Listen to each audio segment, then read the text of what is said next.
yellow. Yeah, you know what it is. Okay guys, so this is the flight review of this little modular design we just talked about earlier. What I'm doing here is putting this little battery in. I obviously showed you on the video before.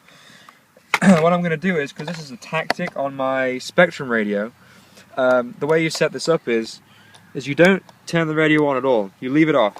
You plug in this into the trainer cord, which turns the radio on without even hitting the button. And then you plug this power cord into the side, which turns the tactic on. Now that that's on, we'll take the little battery here, attach to the mini Dean's connector, and what this will actually do is it will bind to the plane every single time you turn it on. So it's kind of a fresh connection every time.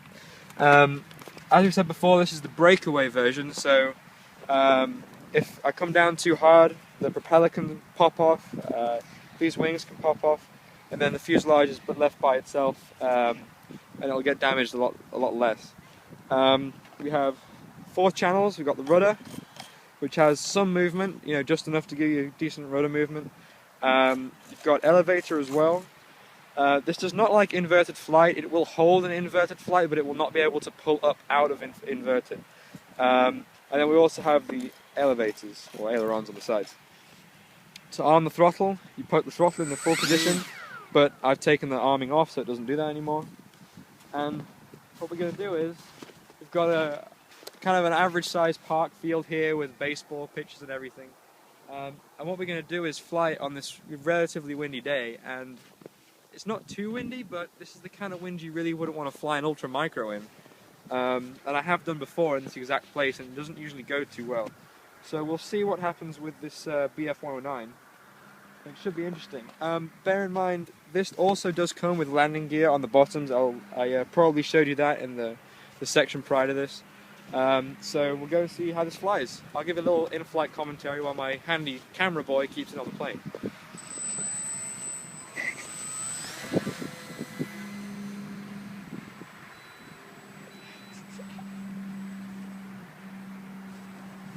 Alright, so it's very smooth even in the wind. Coming into the wind, about half throttle, 60%. Bring it back around. Now, because it's a cold day, I'm only going to have a short flight here because it's only a small battery and the cold affects it quite badly. Coming in, going to do a loop with full power. Rolls quite fast. I suspect you should be able to fly this inside of a gym if you have a large enough gym.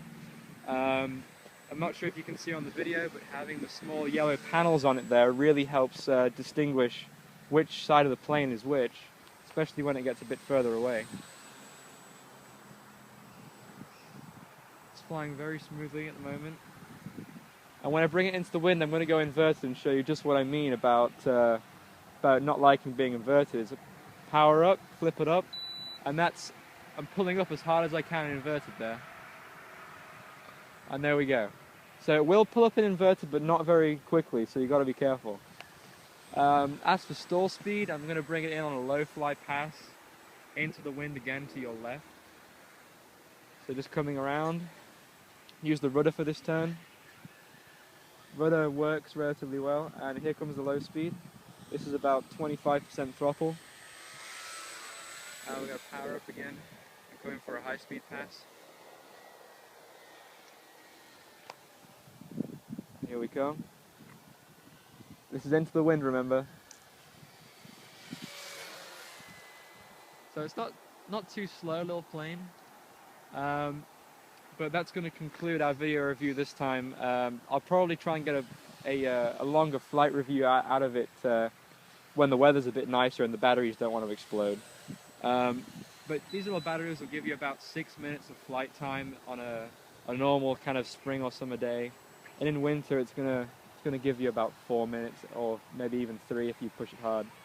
So here we go. Just a little belly land, cut the throttle, and slide it on the ice. And there we have it. The new modular style plug and play, kind of switch the airframe. Little microplane from Hobby Hobbyco. Yeah, Hobbyco. With the Spectrum remote. So thank you all for watching, and I hope you watch some of the other reviews we've got on here.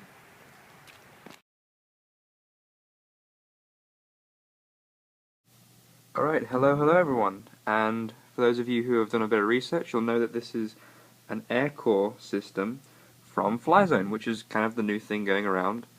Saw it at my local hobby store, decided to get one and make a video because, believe it or not, there really aren't that many non-manufacturer videos of this. And I was quite confused when I got one first off, and I'm sure you are too. And just to clear things up, I am British, but I live in Indiana, so there you have it. Now, this video is going to cover what comes in the box, how much everything costs, how much it's going to cost you to get started with this, assuming you already have a radio, and how to put the plane together, because, believe it or not, the guy in the store really had trouble putting all this stuff in, but it took me about 2 minutes. So, we'll start with the box. It's not particularly big. Here's my DX6i radio, so, as you can see, it's not particularly big at all. Bear in mind, the box, yes, this is the BF109. The box comes with the price in there. I thought I'd show you that. Look at, there you go, $44.99. That is for what you see on the cover of the box. That is for the plane. It does not come with one of these, one of these, one of these, or one of these. So you need the core, the radio, batteries, and the charger. All you get is the airframe. But it's a bit simpler than you think it is, because $45 is an airframe. I'm sure you've seen the UMX stuff, the Ultra Micros. This is a bit bigger, but a bit more sturdy, and you'll see why. So, after that, we move on to the core itself. This has a very small brushless motor on there, so it is brushless. It's not going to die on you after about a year. Yes, the propeller clips onto the front. And we'll talk a bit more about the breakaway stuff later. This is a micro Deans. If you have a Passport Ultra charger, or something which uses plugs like this, these little banana clips, this is just a Deans from one of my cars. You will need to make your own adapter, which I did, and it was fairly easy. Aside from that, receiver and ESC are already on here. And these are servos, mini servos, micro servos. Which I believe are on some of the Ultra Micro helicopters as well. But the cool thing is that means you can unscrew the little nut on there and actually manually change where you want the center position to be for a lot of the control surfaces. And this controls, there's the one on the bottom for your ailerons, and on the top you got rudder and elevator. These are magnets, you'll see where those come in as well in a little minute. Besides that, here is the propeller. You get one in the box with the airframe, and you can buy them separately. That's just how they come. 2-blade, all of them are the same, so you can clip any propeller onto any model. I know that they make a Focke-Wulf and a Spitfire and 2 different versions of the Mustang and a 3-child trainer plane. We'll see how that goes. I haven't got any of those, but we'll see. Next up is the battery cover. Very simple foam design, 2 magnets, pin on the back. These are actually, I believe, carbon fiber rods for the guns, but they actually look quite good. And see-through plastic with painted windows on there. No pilot, no control surface, but what did you expect? It's actually technically a micro plane, not an ultra micro, but a micro. Next up, batteries. Yes, I have 3 of them. These cost about $6 a piece and are roughly about the same price as the ones for the ultra micros anyway. They're 2-cell LiPos, 250 milliamp, 20C, 7.4 volts, 1.9 WH. Yeah. And these come with mini Deans on them, and they are very small and very light. However, they do not like to be used in the cold, as I found out personally when my first one blew up on me because I flew it for more than 5 minutes in freezing weather. Oh well. I've got 3 of them because, well, I like flying it a lot, and 3 is enough. Move on. I wanted to talk about this actually while I remembered. The packaging came with these little wing covers, which I love because I can just slide them on the wings and it doesn't get bashed up when I'm trying to move it. Speaking of wings, there's the wings. As you can see, got the system for the ailerons in the middle. Each one of these has a magnet on it, and it controls one of the sides. These clip into the Aircore through the middle of the fuselage. Highly detailed, panel lines, all that kind of stuff. The ailerons are actually quite big, and you can do some aerobatic stuff with it. On the bottom, fairly simple, 2 iron crosses, 1 colour. Landing gear is removable. I didn't take them out because I don't like doing it. That looks like balsa, but it's not. It's foam. So you've got to be careful when you take the wheels out to push it from the metal, not the foam, otherwise you'll break them. On the wings, you've got a pin on the front, and slots of magnets on the back. And basically, what happens when you crash this plane, or if it runs out of power or something and hits the ground, these pieces all break away. So, I've crashed mine, not deliberately, but it was more of a, well, here's the story. Guy from the store hasn't flown one, and he said, hey, could you make a video and fly it, and just tell me how it flies? You know, could I use it indoors? Yes, if you find a big enough gym, you can fly one of these indoors. I figured out you can do about 6 full power loops before you hit the ground. But yeah, it's definitely flyable indoors. I think the stall speed is somewhere around 10 miles an hour, maybe lower than that depending on the wind. It really depends on how you have the plane set up. Obviously, if you have the battery further forward, it's going to be a bit higher. Fuselage, yes. All you have here, plastic cradle in the middle with little mounting points for all the linkages and such. On the bottom, where the wings go, hole for exit of air, so it's not going to cause any overpressure in there.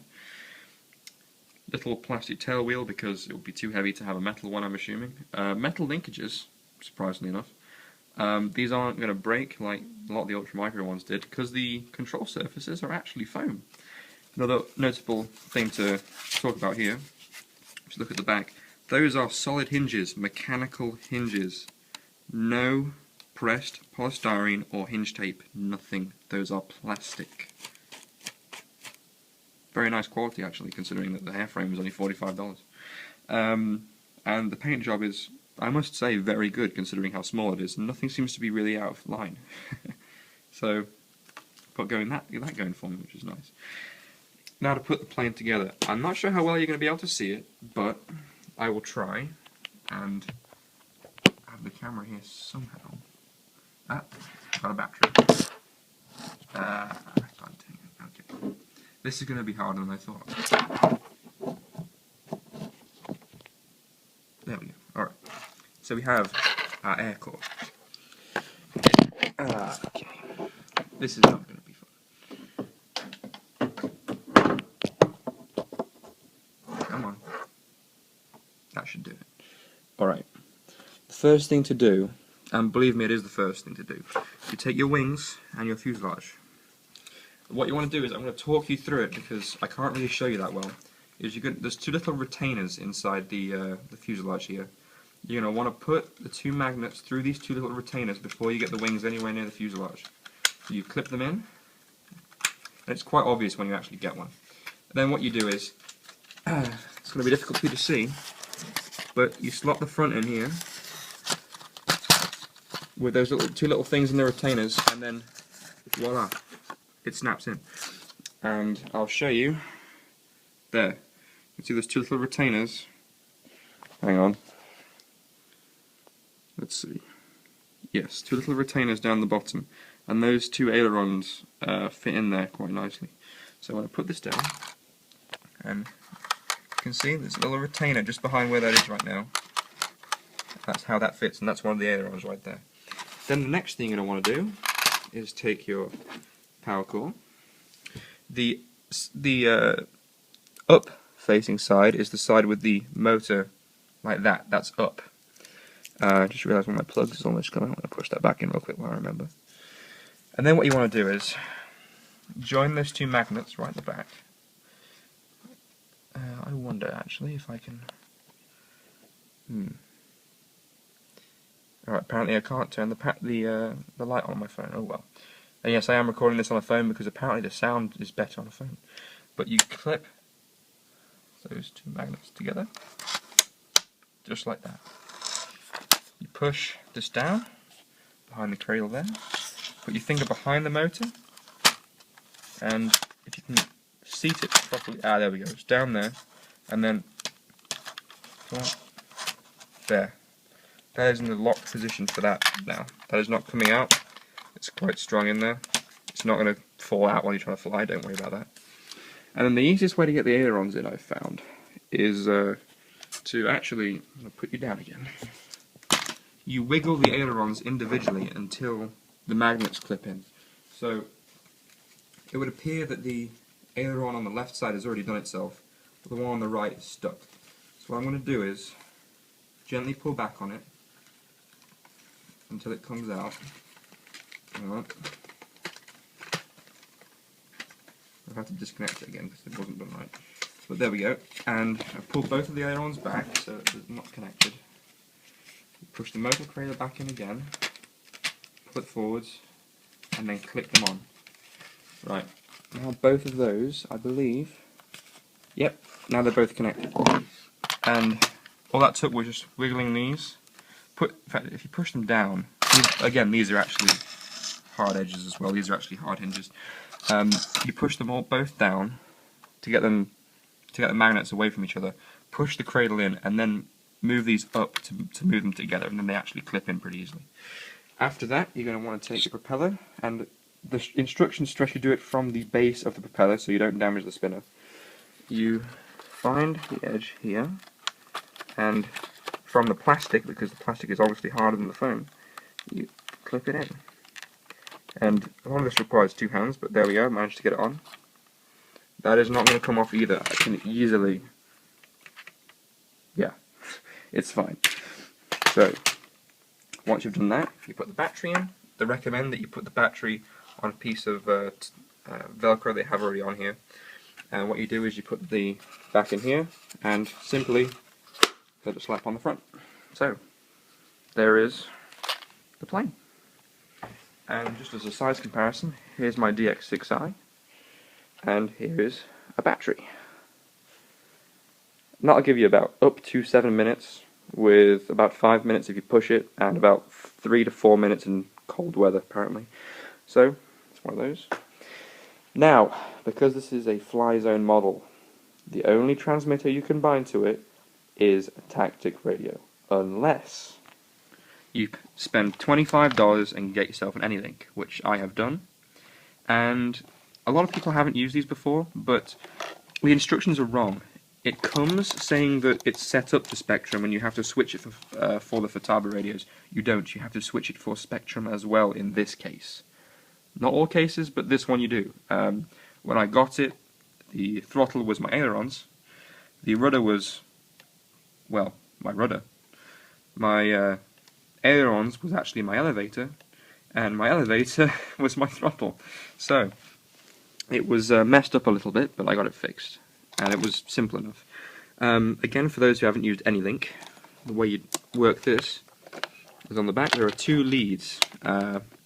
This one, which is a power lead, which plugs directly into the charging jack. I'll stress this enough, you can't use this on a DX5E, because it doesn't have the right cord. And then this, trainer jack, look at that. You plug it into the trainer port down the back. Uh-oh, it turns your radio on, even though the power switch isn't on. So you've got to be careful, because, believe it or not, that is how you turn the radio on. You do not want to turn this on when you're using a tactic Anylink, because it will stop working.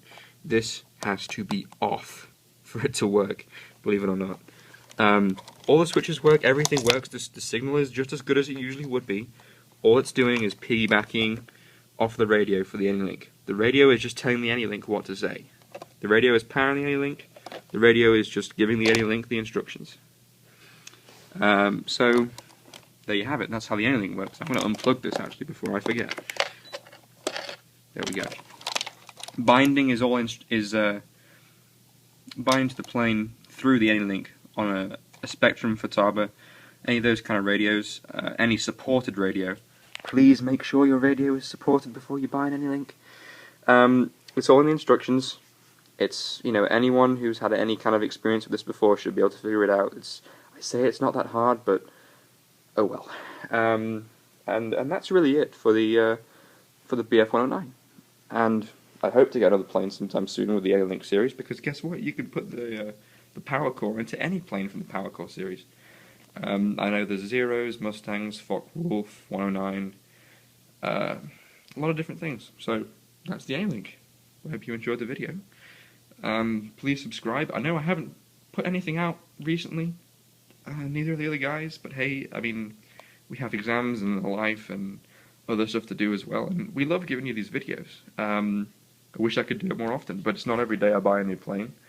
And if you've been keeping up with the weather near the Midwest and in Indiana, the weather has been crap all winter. It's been windy, or freezing, or legally unavailable to actually go anywhere via car because it's actually illegal because it's so cold or so snowy or whatever, or it's been raining, or a number of things. So there you have it. It's always been a reason, or a combination of reasons, that I haven't been flying the plane. But that's really it. I hope to get more videos out soon, and I do have a video coming of my other Christmas purchase, which is not from the Germans. It is in fact from the Brits. So that concludes this video, and I hope to see that you have subscribed or watched it or liked it or whatever. I don't like to get any neg reps because, hey, you know, all we try to do is please everyone and give you an honest review of what we've got, and if you don't like it, then, you know, not my fault. But hey, if you like it, you don't have to click, you know, I like this, but it'd be awesome if you did, because that means that more people get to watch it and more people get to be informed. Aside from that, yes, this stuff, this glue, this awesome foam safe glue works on it. Yeah, foam safe, please buy foam safe. But yeah, I did get to test that out, and well, you can't see much wrong with it because there's nothing really wrong with it. Yeah, it cleans up quite nicely after a crash. Besides that, I forgot to talk about it. I should probably have said this earlier on in the video so that most people didn't actually turn the video off. But if you crash, this pops off so you don't break it, the wings pop off so you don't break them, this pops off so you don't break it, and it just turns into a very streamlined thing that you don't break. The only bits that don't pop off are the gear, but they come off with the wings, and the tail, because it's too delicate to really have a pop-off system for that. Anyway, thank you for watching, and I really am going to turn the video off now. Okay, no, I'm done. Subscribe. Yeah, you know what it is. Black and yellow, black and yellow, black and yellow, black and yellow. Yeah, you know what it is. Black and yellow, black and yellow, black and yellow, black and yellow.